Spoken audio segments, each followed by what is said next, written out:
Bien, ya estamos de nuevo con ustedes, queridos amigos, en esta emisión de nuestro Meridiano Virtual para darle la bienvenida a la compañera Sandra Míguez, que está, imagino, en la bellísima ciudad de Paraná. Sandra, ¿cómo estás? Bienvenida al programa, ¿eh?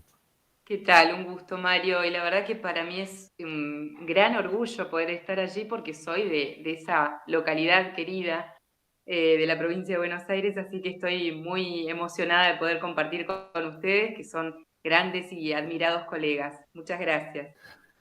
Bueno, el placer es nuestro, y de verdad estamos cerca aquí en la República Argentina. Cuento así porque el programa se va a ver en otro día y en el exterior. Estamos cerca de conmemorar el Día del Periodista, de la Periodista, el 7 de junio próximo. Y vos tenés un trayecto muy interesante, muy extenso, siendo una mujer muy joven, por cierto, para desarrollar en esta charla la experiencia, sobre todo en el marco de la pandemia, en temas tan específicos que parece mentira, ¿no? Seguimos reponiendo de tanto en tanto, sobre todo las cuestiones que tienen que ver con la violencia de género, con temas de investigación profunda que han servido para que te dediques y les dediques muchísimo tiempo en esta forma de comunicar en un escenario tan complejo como es este, ¿no, Sandra? Sí, la verdad es que además de que venimos desde hace mucho tiempo con otras colegas trabajando en estas temáticas, ¿no? A veces nos hemos acercado casi sin darnos cuenta, creo, ¿no?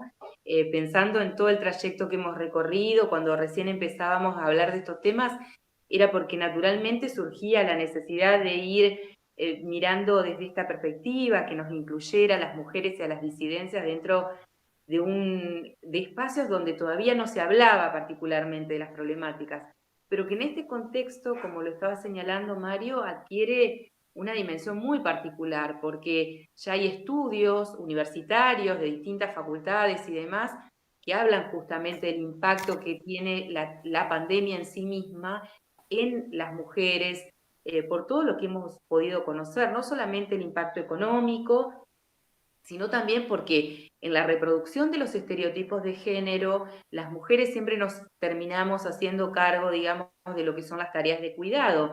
Y en esta pandemia, en donde hemos tenido que estar dentro de nuestros hogares, se ve sobrecargada justamente esta actividad, ¿no? Se ve cómo las mujeres dedicamos muchísimas horas a todo lo que tiene que ver con las tareas de cuidado, que son de niñas, niños, adolescentes, de toda la familia, de adultos mayores también, una temática que en esta pandemia se ha puesto más en evidencia, ¿no? Los cuidados particulares que ya requieren esta etapa de la vida, pero que además en la pandemia de manera muy específica ha requerido de cuidados especiales. Así que creo Y está el que fenómeno, perdóname, está el fenómeno también de cómo comunicamos y todo lo que falta todavía para comunicar como corresponde, para que se concientice el tema, porque uno sigue viendo la exhibición de la víctima en un cuadro tal como para que hasta se pretenda justificar o el algo habrá hecho para que merezca haber pasado por esa penuria y terminar obviamente con su propia vida, ¿no? sí, sí, particularmente yo creo que significa esto recuperar el valor que tiene la comunicación, ¿no? Recuperar esa cuestión que vimos cuando cursamos la universidad o cuando nos formamos profesionalmente, la necesidad de trabajar responsablemente sobre estos conceptos, ¿no? Porque lo que estamos diciendo, lo que estamos abordando, estamos hablando de implicancias que tiene en la vida de cada uno y cada una de nosotros.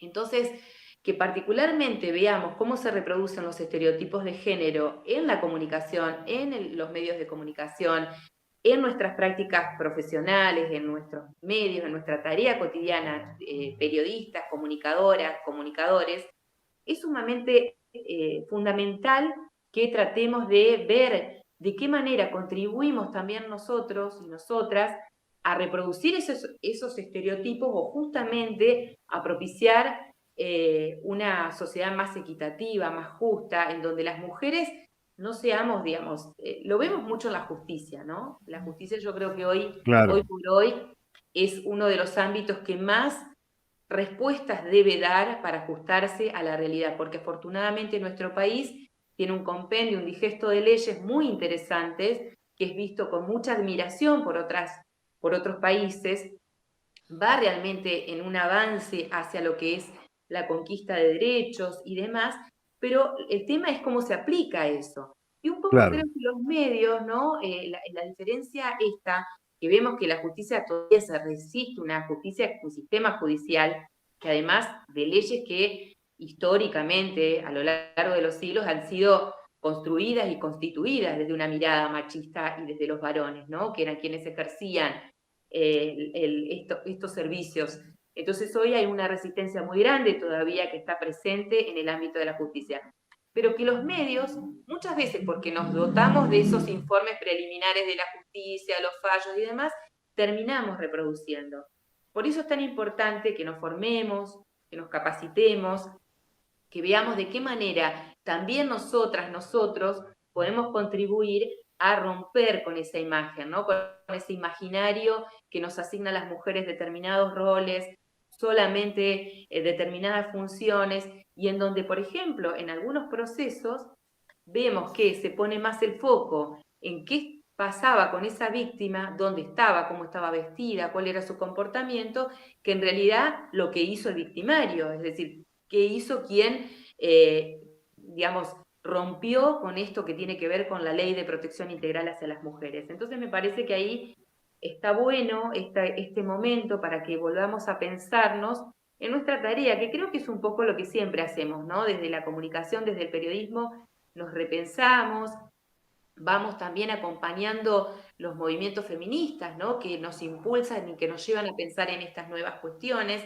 En este sentido hay que reconocer esa gran tarea que vienen haciendo los feminismos, los movimientos disidentes y demás, para también traernos estos puntos de reflexión, ¿no? El rol que tenemos en los medios de comunicación, que me parece que es vital.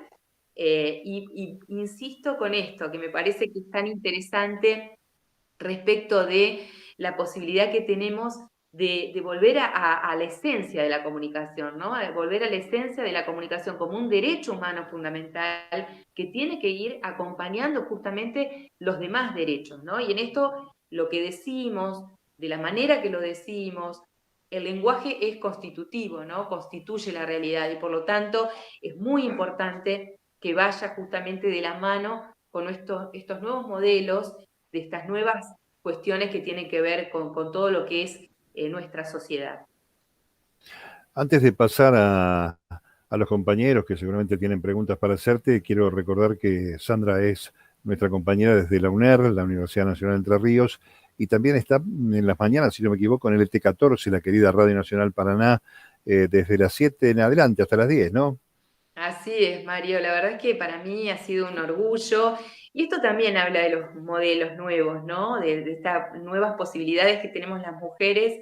Estoy en la conducción del programa político de la mañana, espacio que siempre nos fue bastante retaseado, ¿no? A las mujeres en los medios de comunicación siempre ocupábamos el lugar de con suerte de co-conductoras, pero muchas veces éramos las que hablábamos del tema del tiempo, de cultura, de salud, de educación, y no generalmente de temas políticos o de lo que nos estaba pasando. Y tengo el enorme orgullo y realmente me siento muy honrada con que me hayan elegido desde la radio, que además por primera vez la radio LT14, Radio Nacional Paraná, por primera vez en sus 75 años tiene una directora mujer también. Y esto Sí, habla también de los espacios que vamos conquistando. es un gran dato de verdad.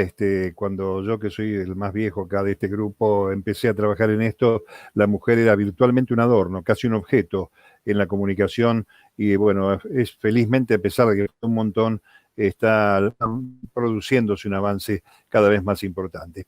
Bueno, Lucía, comenzamos a preguntarle cosas a nuestra querida Sandra, ¿eh? Hola Sandra, ¿cómo estás? Qué gusto encontrarnos, porque la verdad es un placer, me emociona mucho poder compartir este espacio con gente que quiero tanto y que admiro.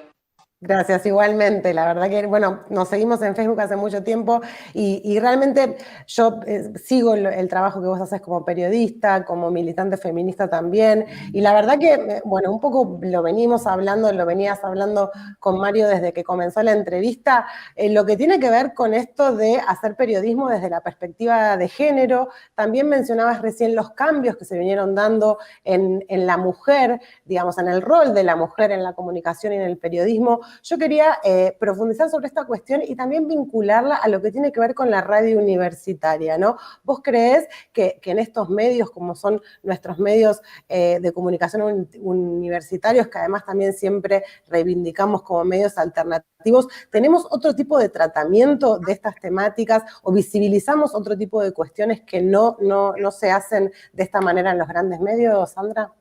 Sí, absolutamente, absolutamente. Yo creo que reivindico muchísimo el espacio de las radios universitarias, en particular un espacio que tengo hace 10 años en la radio de la Universidad Nacional de Entre Ríos, donde puedo hablar no solamente con absoluta libertad del tema que crea conveniente tratar, sino que además me parece que han sido justamente los medios universitarios, han sido los que han empujado también junto con los feminismos, ¿no? Esta posibilidad de hablar de los temas y hablar desde una perspectiva de género, ¿no? Que es simplemente, yo siempre digo, no es otra cosa que hablar de una comunicación humana desde una perspectiva de derechos humanos. Creo que es la simplificación para entender de lo que estamos hablando, porque a veces cuando hablamos de las categorías de género y demás, parece una cuestión compleja, ¿no? Pero en realidad es eso, es ver la posibilidad que cada persona tiene, más allá de la identidad que tenga, en toda su dimensión, en una dimensión que es sumamente amplia, como la categoría humana, ¿no? Como las distinciones que somos de un ser a otro, de una persona a otra. Y creo, volviendo a esto que vos me preguntabas, Lucía, que sin lugar a dudas las radios universitarias, justamente porque hemos tenido la posibilidad de también nutrirnos de todas las investigaciones que se hacen en las casas de estudio, estamos en un vínculo directo con las producciones académicas y las investigaciones y los ensayos y todo lo que tiene que ver con la producción desde el ámbito académico, nos permite, ¿no?, en un ida y vuelta justamente ampliar esta mirada, profundizar sobre aspectos que de pronto los grandes medios hegemónicos no lo tienen. Creo que en los grandes medios hegemónicos hay una mirada muy superficial y muy lineal, muy acotada también a la cantidad de likes o de me gusta o de compartidos, ¿no? Como si eso solamente de eso se tratara el consumo. Cuando en realidad creo que también está en la esencia de las radios universitarias, y por eso se da esta particular posibilidad de ir un poco más allá, salirnos de la agenda mediática, digo, de la diaria, ¿no? Del tema que vende, por decirlo de algún modo, e ir un poco más allá. Y yo creo que eso también ha hecho que se dé un pacto comunicacional con nuestros oyentes y con nuestras oyentes, que nos posibilita eso. Ahí me parece que hay una riqueza que quien escucha las radios universitarias sabe que está buscando, que tiene esa posibilidad, ¿no? De encontrar un tema que no está siendo abordado en otros lados, de profundizar sobre aspectos que no están siendo considerados en la diaria. Bueno, el tema, por ejemplo, de todo lo que tiene que ver con esta pandemia. Los recursos que nosotros contamos a través de las distintas universidades, los ensayos que se han realizado, las investigaciones que se producen, son una fuente inagotable de material para difundir y para conversar con personas de distintas disciplinas que nos traen un valor sumamente rico a la hora de hacer estas profundizaciones, ¿no? Entonces me parece que volviendo al eje de tu pregunta, yo valoro sobre todo el trabajo que se hace desde los medios universitarios, así como las radios alternativas, como también todo lo que tiene que ver con la comunicación popular, con las radios comunitarias. Y también creo que esto nos conecta con un tema que ha sido largamente debatido en nuestro país, afortunadamente con un criterio muy amplio que fue la ley de medios, ¿no? La denominada ley de medios, que creo que debemos volver a recuperar ese espíritu de debate, de análisis, para poder seguir avanzando en esto de hacer una comunicación cada vez más plural, más rica y más humana.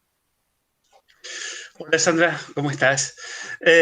Quería hacerte una consulta en referencia a lo que dijiste al comienzo sobre que está en deuda, por ejemplo, el sistema judicial con respecto a la perspectiva de género. Y recordaba que creo que va a ser 2 años que presentaste el libro Crímenes Menores, que es acerca de la documentación que hiciste con el juez Carlos Rossi.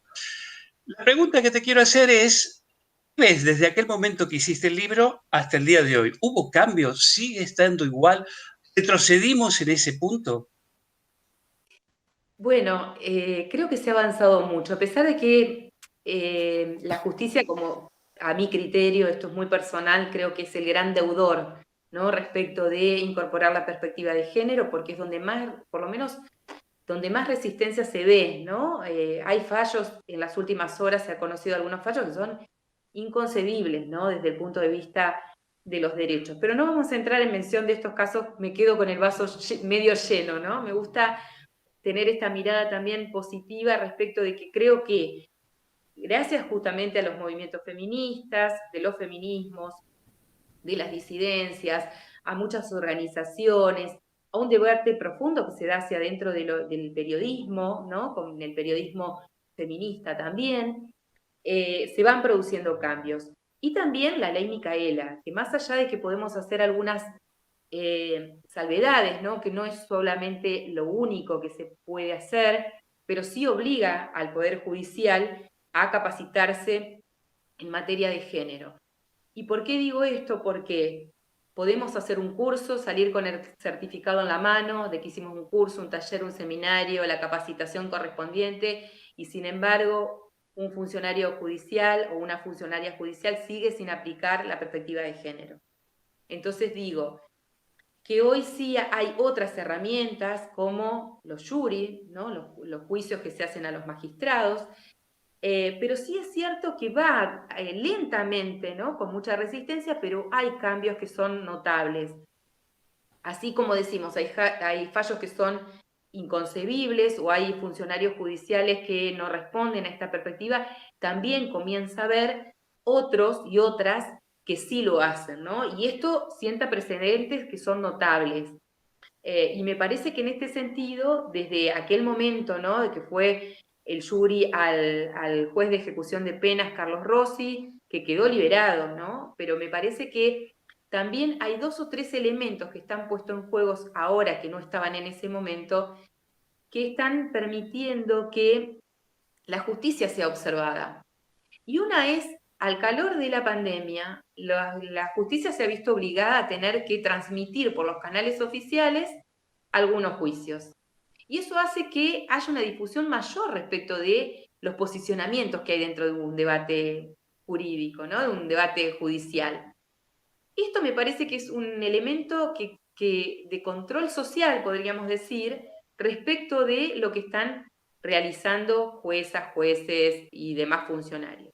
Me parece muy interesante como elemento a tener en cuenta y a ir indagando qué pasa con esta nueva modalidad, ¿no? Que ponen un punto de observación a la justicia. Por el otro lado, también la difusión, el carácter obligatorio que tienen los funcionarios judiciales, funcionarias y funcionarios de dar a conocer sus sentencias. Que también hay un periodismo muy especializado en temas jurídicos que también toma de allí y se pone a consideración y se da cuenta de lo que sucede en cada uno de los casos. Y por el otro lado, una herramienta que, si bien está apareciendo muy incipientemente, tiene que ver con los juicios populares o los juicios por jurados, ¿no? En donde cualquier ciudadana o ciudadano puede ser convocado, y en esto también le trae una cuota, me parece muy interesante, para bajar a la realidad, bajar al llano, a la justicia, ¿no? Porque parece que durante mucho tiempo estuvo absolutamente disociada, como que los jueces y los magistrados eran intocables, no podían ser ni siquiera cuestionados sus fallos, sus sentencias, y hoy me parece que hay un cambio que comienza muy lentamente a darse y que estamos en pleno proceso, ¿no? No sé cómo va a devenir esto, pero sí lo que puedo observar muy, muy primariamente es que hay un cambio, comienza a notarse. Y me parece que esto es muy interesante, ¿no? De observar como proceso social y también como demanda que proviene de la sociedad respecto de esto, de que la justicia vuelva al terreno, vuelva al barro, digamos, pero el barro bien entendido, ¿no? A poner los pies sobre la tierra. Me parece que es un proceso muy interesante de analizar. Yo lo estoy mirando con mucha atención, pero no sabría decirte concretamente hacia dónde vamos. Creo que lo veo con buenos ojos, ¿no? Como un proceso auspicioso, pero no sé decirte todavía cuál será el resultado. Creo sí que hay una mirada puesta respecto de las consideraciones que hace la justicia de un modo muy particular, ¿no? Y es en gran medida gracias al movimiento social de los feminismos, de las asociaciones de madres, de padres, de familiares de víctimas. Hay varios elementos que están en juego allí, que están pidiendo justamente por una justicia que, por un lado, tenga un lenguaje más claro, ¿no? Porque sabemos que se utilizaban términos en latín, había resoluciones que la gente que acude a la justicia para buscar una respuesta no entendía ni lo que estaban diciéndole. Es decir, no sabían la resolución que habían adoptado finalmente porque se manejaban de un nivel tan elitista, ¿no? Que costaba muchísimo poder entender de lo que estaban hablando. Sin embargo, me parece que ahora se está dando este proceso, ¿no? Por un lado, sé que en las últimas reuniones de los consejos de las magistraturas, incluso hubo un panel específico sobre el tema del lenguaje claro, hablando de este tema, ¿no? Específicamente están viendo cómo resuelven esta cuestión. Y por el otro lado, la aplicación de la ley Micaela, como decíamos, y de los jurados populares o juicios por jurados, que me parece que traen esta cuestión novedosa por un lado y por el otro que siguen marcando la obligación que tienen la justicia de dar una respuesta más acorde, digamos, a estos tiempos. Es cierto, creo que la democracia en la Argentina, que anda cerca de los 40 años, todavía debe, en uno de sus poderes, el judicial, ese fenómeno de actualización y de reforma que se adapte justamente desde lo simbólico y desde lo fáctico a lo que sucede, no solamente en este rubro, como bien decía algún viejo maestro, la justicia que tarda se transforma en injusticia, no es justicia. Sandra, para ir terminando en esta charla que es tan rica y que nos invita a seguir, ¿te parece que las herramientas del periodismo que desarrollan los medios universitarios, uno conoce gran parte de ellos, es un buen relevo para el fracaso del periodismo, de la noticia falsa, de la infodemia, incluso del maltrato de la cuestión de género, que por ahí lo ponen como una bandera y terminan destruyendo esos mismos principios? ¿Te parece que hay allí una reserva posible, potencial, incluso desde lo pedagógico, te pregunto, para volver a recuperar la esencia de lo verosímil desde la cobertura periodística? Creo que sí, creo que, a ver, esta es una disyuntiva que nos hemos planteado siempre, ¿no? Creo que el tema de un periodismo basado en una ficción, de un relato ficticio, de cierto show mediático y demás, va a seguir existiendo, ¿no? Porque también hay un juego ahí económico, comercial, que le da sustento y que ha encontrado la forma de la cual sostenerse. Pero sí coincido con que también hay otros tipos de consumos, ¿no? Y que no hay que minimizarlo, todo lo contrario, que creo que es un consumo de una audiencia que es crítica, que le escapa a lo fácil o a la cuestión superficial, y creo que los medios de comunicación alternativos, los medios de comunicación universitarios, ciertos medios que no están basados en esta lógica del consumo y de la empresa periodística, ¿no? Porque yo haría esta distinción. Por un lado hay empresas periodísticas que tienen que hacen sus lobbies, que hacen sus acuerdos comerciales, y por el otro lado están espacios de comunicación donde lo que prima es justamente tomar esta categoría de la comunicación como un derecho humano fundamental, y se sostienen ahí, y sí creo que somos una reserva en este sentido, ¿no? Los medios universitarios los medios alternativos, también profesionales que dentro de los medios de los grandes medios concentrados trabajan desde una ética. Creo que durante un tiempo hubo como cierta aversión a hablar de la ética, ¿no? Como que se perdió ese concepto. Y a mí me parece que estamos en un momento en donde tenemos que recuperar ese término, ¿no? Esa ponderación de la ética periodística en para entender también que debemos tener responsabilidad sobre lo que comunicamos, que tenemos que recuperar lo que tiene que ver con los valores en la comunicación, ¿no? Y recuperar esto que decía Kapuscinski, ¿no? No se puede ser una mala persona y ser periodista, en definitiva, ¿no? Que creo que hay mucho de eso dando vuelta, y el periodismo tiene que recuperar sus valores, la comunicación tiene que recuperar el valor fundamental que tiene para seguir en esta idea, ¿no? De ser un poder más, pero un poder bien entendido, ¿no? De lo social, lo comunitario, porque sigo sosteniendo que las salidas siempre son colectivas y no individuales. Estamos de acuerdo.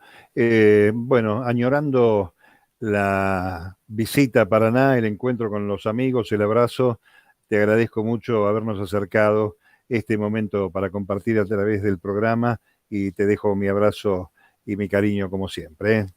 Muy agradecida a ustedes, la verdad que nos debemos ese abrazo, seguramente ya llegarán mejores tiempos y nos podamos encontrar y brindar también y celebrar por la vida. Muchísimas gracias a ustedes, un abrazo.